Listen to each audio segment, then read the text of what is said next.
Alerte coronavirus. Attention, attention, le coronavirus se transmet très facilement et fait des ravages. Pour l'éviter, le port du masque de protection est obligatoire en tout lieu. Dans l'administration publique ou privée, dans les réunions, les rencontres, dans les marchés, les magasins, les boutiques et lors des déplacements, le port du masque est obligatoire. Même dans les lieux privés, dès lors que l'on n'est pas seul, le masque doit être le fidèle compagnon. Mais attention, le port de masque de protection ne dispense nullement d'appliquer les autres mesures de prévention, notamment le lavage des mains à l'eau et au savon et l'observance de la distance de sécurité sanitaire d'au moins 1 mètre entre personnes. Enfin, s'abstenir de porter des gants en vue du lavage régulier des mains à l'eau et au savon ou de l'application de gel hydroalcoolique. Pour tout savoir sur l'épidémie du coronavirus au Bénin, rendez-vous sur le site web www.gouv.bj/coronavirus. Ceci est un message du gouvernement de la République du Bénin. C'est l'heure du journal des régions. Bonsoir mesdames et messieurs et bienvenue. Le conseil départemental du littoral s'est réuni en sa deuxième session annuelle mercredi 14 octobre 2020. Objectif, échanger sur le niveau atteint par le plan de travail annuel et faire une mise en conformité de politique nationale de santé communautaire 2020-2024. À la cérémonie de lancement officiel présidée par le préfet du littoral en personne, quelques chefs d'arrondissement nous renseignent sur la séance. Patrick Diossou, Karen Taïwo et Louis Koudobo nous en parlent. Je déclare ouverte la deuxième session ordinaire du Conseil départemental de concertation et de coordination du littoral au titre de l'année 2020. Voici une session qui répond aux prérogatives du Conseil départemental de concertation et de coordination. Un organe participatif de réflexion et de définition de stratégies visant au développement local durable avec obligation de résultats. Le bel exemple nous est donné au plan national par nos autorités centrales, ne serait-ce qu'à travers l'exécution méthodique et sans désemparer du programme d'action du gouvernement, toute chose qui de nos jours rafraîchit admirablement l'image de notre cher pays de par le monde. Ainsi, au-delà du devoir, c'est aussi avec beaucoup d'enthousiasme qu'en mon nom propre et de nous tous, je réitère vivement notre profonde gratitude à son Excellence, M. Patrice Talon, Président de la République, chef de l'État, ainsi qu'à l'ensemble du gouvernement de la rupture et du nouveau départ. Pour le préfet du littoral, le modèle à la magistrature suprême de l'État devra être suivi pour des résultats probants. Ce serait par excellence la manière la plus éloquente et la plus probante de notre soutien indéfectible aux actions du gouvernement, s'agissant principalement du programme d'action du gouvernement pour la période 2016-2021, sachant surtout et par ailleurs que la portion territoriale département du littoral aux villes de Cotonou fait indiscutablement l'unanimité d'être la vitrine nationale. Une vitrine à faire briller par le citoyen lambda en bonne santé. Et pour y arriver, il faut s'arrimer aux différentes stratégies mises en place pour la mise en œuvre de la politique nationale de santé communautaire, période 2020-2024. L'autorité préfectorale du littoral invite alors à conduire le navire départemental à bon port, au quai du développement durable. Deuxième session ordinaire également du Conseil départemental de concertation dans la commune d'Alibori. Les exécutifs communaux sous la houlette du préfet Mohamedou Moussa se sont appesantis sur la question actuelle de développement devant impacter cette circonscription administrative. Aziz Alagui. Deuxième et dernière session ordinaire du Conseil départemental de concertation et de coordination de l'Alibori pour le compte de 2020. Elle s'ouvre sur des perspectives devant garantir la stabilité et la cohésion sociale. La fin de cette année civile constitue un moment charnière à plusieurs égards, en ce qu'elle précède les joutes électorales qui s'annoncent dans un contexte de réformes entamées depuis 2016 et dont vous assurez la mise en œuvre dans vos communes respectives. Ce contexte appelle aussi au renforcement des mesures sécuritaires en cette période sensible. Je ne saurais terminer mon propos sans vous rappeler le rôle prépondérant qu'est le vôtre dans le processus de mise en œuvre de la politique de décentralisation dont vous êtes une des principales chevilles ouvrières et vous invite, chacun en ce qui le concerne, à prendre entièrement conscience de cette immense responsabilité qui vous incombe. La nouvelle politique nationale de santé communautaire 2020-2024 intéresse le creuset de mise en œuvre des politiques de décentralisation. Les inondations ne sont pas occultées. Plus de 15 000 hectares, toutes cultures confondues, sont pour l'heure inondés.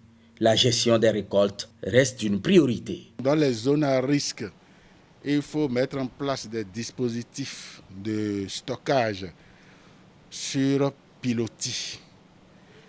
Et bon, pour ceux qui parviennent à mettre de façon précoce en place leur culture, dès l'annonce des premiers signes d'inondation, qu'ils évacuent leur production. Ici, c'est le débordement du fleuve Niger qui pose véritablement le problème. Il faut pouvoir construire des digues tout au long du fleuve.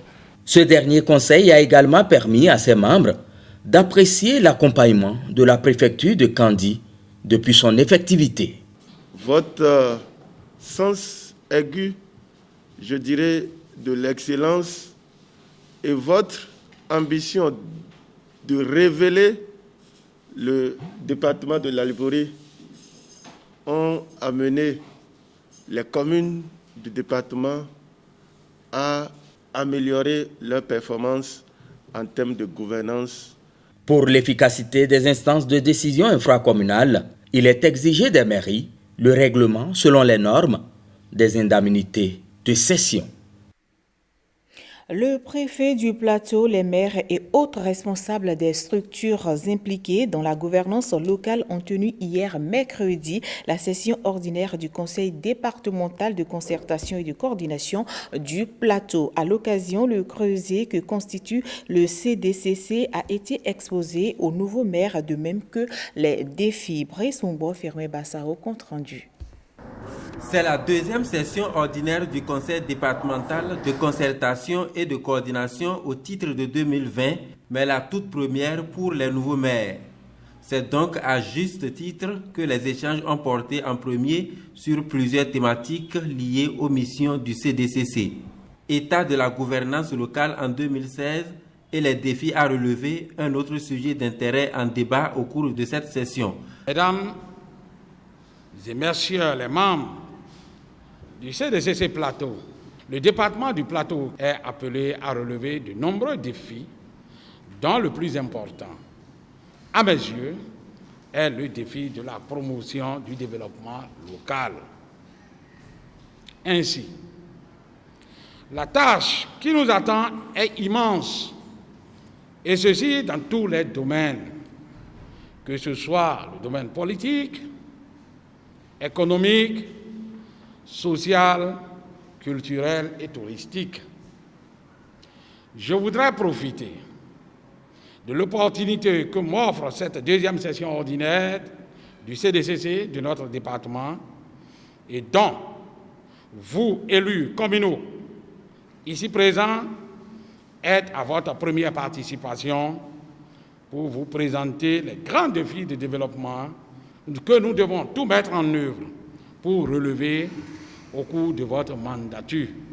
En termes de défis, le préfet du plateau insiste sur la mise en œuvre effective de tous les plans de développement communaux de troisième génération, la gestion transparente et efficiente des ressources du FADEC et les ressources propres de la commune, sans occulter l'implication effective des pouvoirs locaux et des populations.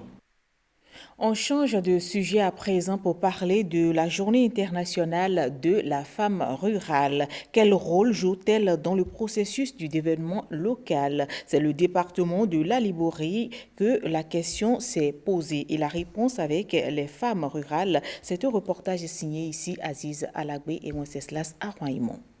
La femme rurale contribue à l'économie dedans puisqu'elle se débrouille pour faire quelque chose. Bras opérationnel du foyer, ménagère, créatrice de revenus, la polyvalence de la femme rurale n'est plus à démontrer. Faites un tour au marché. Combien de fois ces femmes-là contribuent? La femme va au champ. La femme de nos jours fait le coton.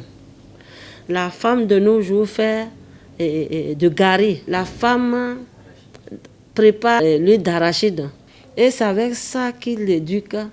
Je peux dire à certaines femmes même, en dehors de leurs enfants, nourrissent leur mari. Tout en subvenant aux besoins familiaux et de par la pluralité de leurs activités génératrices de revenus, les femmes des zones rurales participent à plus d'un titre à la croissance de l'économie locale. La femme rurale, elle se bat d'abord pour sa localité, elle se bat pour la commune, elle se bat pour toute la nation. À travers même les activités que mènent ces femmes-là, à travers l'artisanat, l'économie au niveau rural, je pense que ce sont des apports que ces femmes-là amènent. Au niveau des ressources endogènes, à travers le paiement des taxes et impôts, je pense que tout ça là participe au développement de notre cher pays. Panyero Tamou, rencontré à Bordarou dans la commune de Gorgounou, est le symbole de l'endurance de la femme rurale. Sexagénaire, elle s'investit dans l'agriculture malgré le poids de l'âge. Je produis du maïs et du coton. Si j'ai un peu d'argent, je peux aider mon mari dans la prise en charge de la scolarité des enfants. J'ai recours aux ouvriers agricoles que je paye pour mes travaux champêtres. Malheureusement, cette couche de la société semble être oubliée des politiques de gestion de la cité. La cause de la femme rurale mérite tout de même d'être défendue, s'accordent certains leaders de la Liborie. Ce sont les femmes qui se battent, mais qui n'ont pas assez de revenus, qui n'ont pas assez de moyens et qui sont marginalisées. En termes de marginalisation, nous pouvons même dire au niveau des terres cultivables, vous allez voir que ces femmes-là n'ont pas accès à la meilleure partie de ces terres.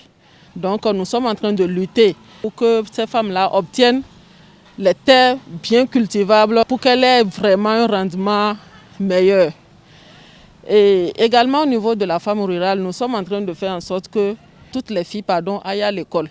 C'est ce qui a manqué tout au début. Ça fait que derrière tout ça, elles sont marginalisées, elles ne connaissent pas leurs droits. La femme ne connaissant pas ses droits, elle est battue à la maison par son époux. La femme ne connaissait pas ses droits. On envoie les jeunes filles à moins de 18 ans au mariage précoce et forcé et nous connaissons tous les conséquences. Je suis en train de voir comment même d'abord voir Madame le ministre de la Famille pour pouvoir appuyer nos femmes. Aujourd'hui, c'est grâce à ces femmes de la commune de Kandé que je suis ici. Ce sont elles qui se sont battues.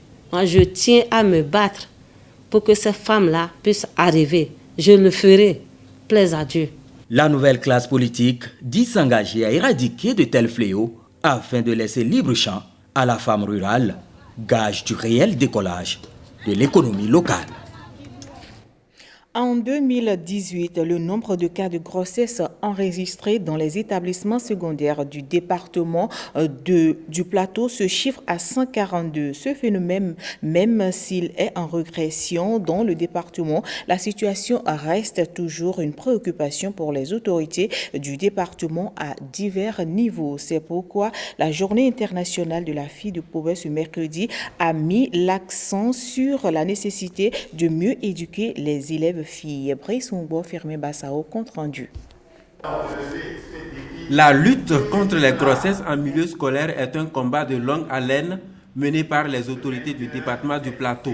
Les statistiques parlent d'elles-mêmes et appellent à une poursuite de l'action.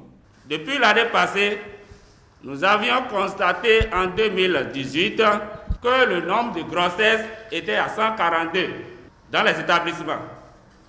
Mais avec la lutte engagée, en 2019, nous avons 107. Ce qui montre que, au lieu que la valeur aille en haut, ça va en bas, c'est notre souhait. L'éducation en santé sexuelle et reproductive des jeunes comme moyen de lutte contre les grossesses en milieu scolaire. Ce thème choisi pour marquer l'événement à Pobert est assez évocateur pour l'ONG Autre Vie, la structure accompagnatrice. Au regard de ce mandat humanitaire, l'ONG Autre Vie ne ménagera aucun effort pour accompagner les différents acteurs pour relever ces défis. Ces grossesses qui constituent un handicap pour l'épanouissement des jeunes filles méritent des actions fortes et urgentes. Il importe donc, par rapport à la responsabilité qui nous incombe en tant qu'acteurs de développement, d'œuvrer au maintien des filles dans le système éducatif. Ceci passe par l'impératif d'agir sur les leviers qui empêchent la réalisation de cette ambition, dont, entre autres, les grossesses précoces. Je voudrais vous prier de tout faire à partir de cette 9e édition pour dire que chaque fille dise « On ne m'a pas envoyé à l'école pour aller attraper une grossesse. On m'a envoyé à l'école pour étudier. Et il y a un temps pour tout. Il y a un temps pour les grossesses et un temps pour les études. » Un message bien compris de ces filles du CGE1 de Pobert. Elles ont pris l'engagement, et ceci à travers leur slogan, de désormais fermer leurs jambes pour ouvrir leur cahier. Fin de ce journal, mesdames et messieurs, et bonne suite de nos programmes sur l'ORTB.